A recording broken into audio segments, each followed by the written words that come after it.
Mga kalingap, today at pupuntahan po natin si Totoy mga kalingap at magbibigay po tayo ng allowance po mga kalingap. At mamaya po may sabihin po ako tungkol po kay Totoy. Puntahan na po natin ngayon si Totoy mga kalingap. Tara po. Ito po mga kalingap yung si Nanay Paring. Isa po yan sa beneficiary ni Rowell. Nay, nasaan po si Totoy? Nasa school pa po siya. Nasa school. Sige. At hintay-hintay na po natin. Okay naman po si Totoy? Okay naman siya? Ayos naman. May laman-laman naman na isip. May laman na. Very good. Nasa school po si Totoy. Magbibigay po kami ng paper niya. Oo. Nagtalino na. Nakakabasa na kahit pa isa-isa. Wow, maganda po yan. Kaya lang tinututukan namin at huli ang edad. Nauna kasi ang huli ang edad niya sa 8 years old na siya eh. Oo, medyo late siya yung isip niya. Pero okay lang yan kasi ngayon lang nag-aaral eh. Very good po si Totoy ay nag-aaral. Kung gusto mong tingnan yung mga sticker niya nandyan. Ay, siya po. Ay, sige daw po. Tingnan natin. O yung test paper. Ayan, mga kalingap po. At least may kita tayo. May check. Kaso madaming mali si Totoy. Oh. Ayan, may check na. Pero madami pa rin mali. Pero, ayan, ito. Madami pong check. Ano siya? Madaming check ito. Oh. Pwede. Ay, madaming check po si Totoy, mga kalingap. At, ayan, may perfect si Totoy dito. Pero parang nangupya. Joke lang po mga kalingap. Siya ang niya. Talagang siya. Joke lang po yun. Ayan mga kalingap. Hintayin natin sa Totoy at mabigay tayo ng allowance niya. At si Nanay din naman ang kukumustahin natin. Tagal ko na din nakita mga kalingap si Totoy. Nasa school daw po. Hintayin po natin mga kalingap. Ayan. Ganda nga po dito. Sa ini-stayan ngayon ni Totoy. Si Melissa po, mga kalingap, ay nasa DSWD. Nay, ano pong balita kay Melissa?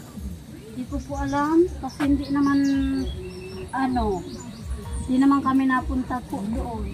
Pero pwede siyang bisitahin o hindi? Kayo yata pwede. Kasi hindi kami nabisita. Kasi ang sabi daw ay, once na mabisita yun namin, at alam na may kamag-anak, baka ibigay sa amin. Ay hindi naman po kami pwede mag-alaga at babae yun. Ay mahirap na po kasi kumbaga may dinaanan siyang problema. Ayoko naman po na siya. Buti na yun doon nandun siya. Kung bibisitahin niyo po at sasama niyo si Tutoy, pwede naman po. So sabi nga nila, pwede naman na bisitahin. Pero si Tutoy ayaw. Bakit? Ewan ko dyan. At kawawa po yun, namimiss na po natin. Huwag kayong mag-alala mga kalingap. Bibisitahin natin si Melissa. Kahit masilayan lang ba. Nay? Ay, nakakamiss yung bata. Sama na lang ninyo si Tutoy pag makabisita. Kahit kayo pwede nang kayo naman. Kasi si Tutoy, sa bagay wala siyang pasok ngayong ilang araw. Nagkasakit nga yung pumayat-payat. Si Kuya Michael wala nang laya talaga yun. Sabi, wala na daw sa dait, nasa Manila. Wala na yan kasi mabigat yung kaso niya. At masalimuot yung naging kalagayan ni na Melissa. Ito po yung pinabahayan natin dun sa sa lugar dun sa na vlog ni Kalingap Rab ng mga bata. Kuya mag-alala, everything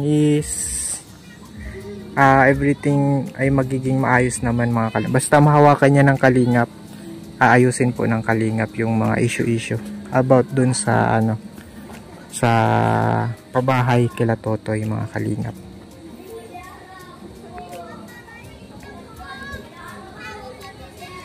Wala po mga kalingap si Totoy. Nay, buti di naman layas yun, di man siya paka litera, na siya. Ay hindi naman. Binaanuhan ko naman siya kasi hindi pwede yung papagalain ko at pag-uwi na dito. Kung anong ginagawang siyempre mga bata na laro. Siguro pag nasagi yung iba, alam mo naman si Totoy.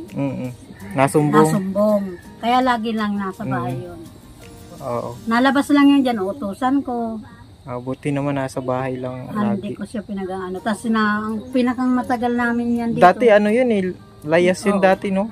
Ang pinakanlaro niya ngayon, gihabi ko, pinakanlaro mo ngayon, magbilang ka kasi hindi ka pa marunong bilang. Mm. Ito ang mayroon nga isang hinihingi ang teacher niyang video, ay hindi ko pa maipasa. Mm-mm. Gawa ng, hindi niya itong bilang, Mm-mm. 1 to 20. Atras ang bilang niya. Sisimula siya sa 20 hanggang 1. Oo. Ay hindi ko siya maibideo at di pa niya kabisa. Ito. Yan po mga Ito ang kalingap. pinagbabasa niya. Kamusta na po si Totoy? Malaki na yung pinagbago niya. Malaki na. Kasi dati... Nung una pong nung dati niya. kinuha namin yan, kinuha ko siya. Halos pag dumating yun, di umaga, kinuha ko siya umaga. Pagdating dito, naligo. Pinaliguan ko at ang dumi. Wala siyang kadamit-damit. Pinanghingian ko pa yan doon sa mga kamagong na masusuot pa uwi dito sa bahay. Yan, pagdating dito, pinaliguan ko. Pagkapaligo ko, pinakain ko at nanginginig na. Gutom. Pagkaligo niya, ay ko, sige na, manood ka na lang, magpanood ka na lang. Kasi, upo-upo ka muna. Nakita ko siya tulog. Tapos sabi nga sa akin ng teacher sa mga kamagong, sabi niya, Nay, laging tulog yan. Hindi niya hindi niya nag-aaral dito. Pagdating niya dito, tulog siya.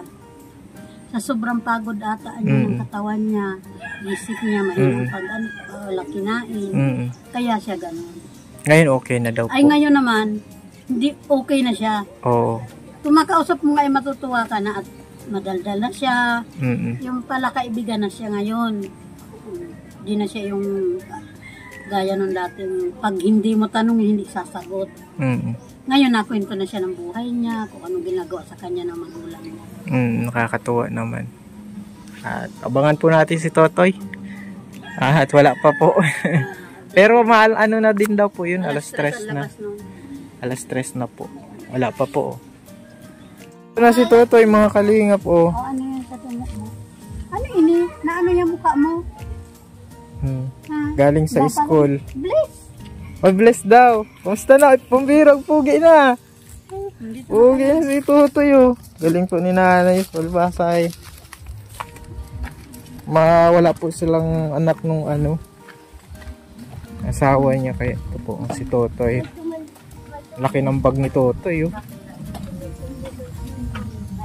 Nagka-aral na po si Totoy. Hello, Totoy. Pahinga ka. Uy, kukumustahin kita. May baon ka? May tira pa sa baon mo? Ha? Wala na. Wala na? Kahapon birthday ko. Kahapon birthday mo? Wala akong handa. Wala kang ganito. Bibigyan ko ano pa tawag mo sa kanya? Lola? Bibigyan ko si Lola ng panghanda. Ha? Handa ka ba? Okay lang yan kahit late. Kahit late. Oh, na ito panghanda ito na ito Toy. May panghanda ka na. Bilhan mo po Bibili ng natin spaghetti. Spaghetti daw ang gusto. Naluto tayo ngayon. Bukas. Kahapon pala ang birthday mo. Tapos bigyan pa ako ni Ma'am Aileen ng 20. 20 pesos. Oh. Pasalamat ka na. Pugi ka na pati oh. Salamat pa. Ang galing po mga kalingap. Nag-aaral kasi. Madami kang classmate. Pa. May crush ka na. Yun. Patay tayo dyan. May karapatan. Isa nga na si Karaso. Yuri. Nasabi sa'yo, Nay. Oo, Hindi nasabi man. sa'yo. Hindi man. Bigay din pa ako ng 1,000 po para sa niya, kailangan niya sa school. Bilang kita ng baglet. Ito po. Ay, sa bakit Yung mo- 1,000 sa bahanda niya. Tapos yung 1,000 sa kailangan niya sa school. Minsan may mga din yan eh. Meron gastusin, sila no? ngayon, baby, anuhin. Mm-mm.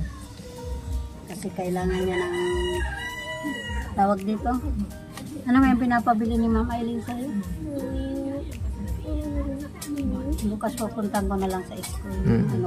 Punta ako. Mahilot din ako kay Ma'am. nahilot ni si nanay. Namasad. May May lagnat pa din si ma'am. kanino wala. Si Totoy, mga kalingap. Magpasalamat ka kay Alvin. Maraming salamat po. Sa binigay niyong pang-birthday sa akin. Binigay pang-birthday sa akin. Magaling na si Totoy, mga kalingap. At magaling si nanay din mag-alaga, ano? Nagkasakit din yan, isang linggo. Kaya pumayat Si si Melissa lang ang wala kasi nasa DSWD. Hayaan nyo po mga kalingap, pupuntahan natin si Melissa para kamustahin. Kilala mo yung si Melissa? Kapatid mo ba gayon? Anong tawag mo kay Melissa? Dati. Ate mo? Mismo na si ate mo? Papa na kulong.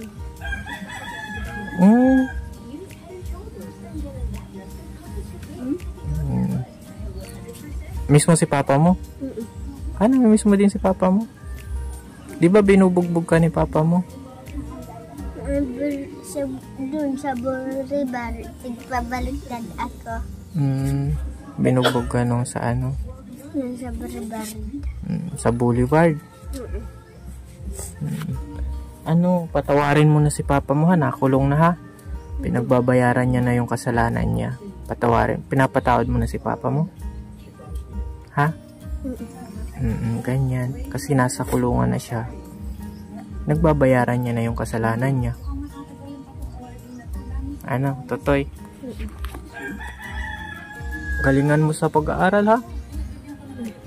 Magbasa ka. Marunong ka na magbasa? Hindi pa. Ay, hindi pa.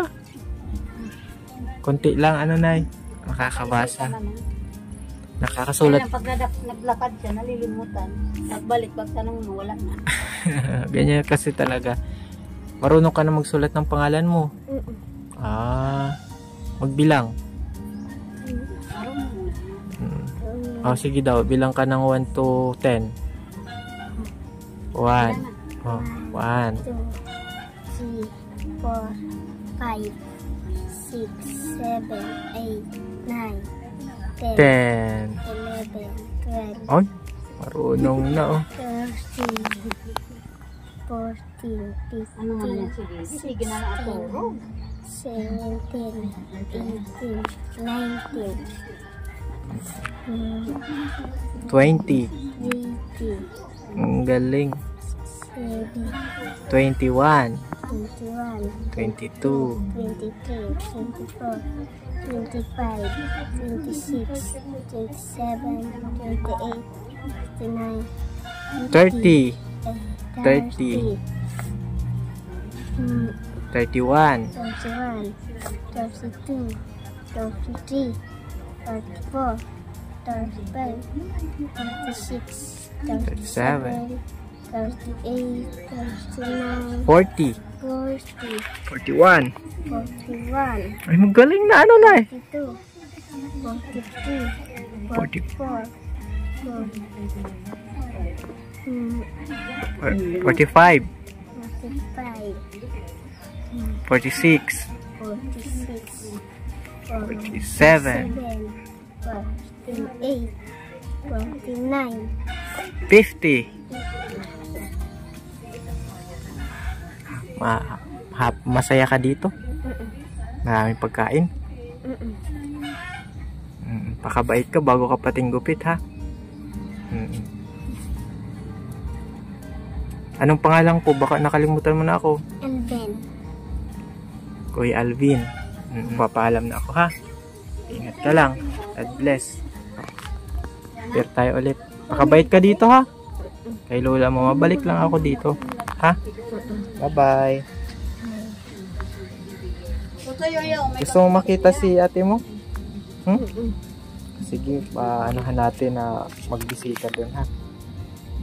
Bye po. Salamat po nanay. Salamat. God bless po sa inyo. Bye.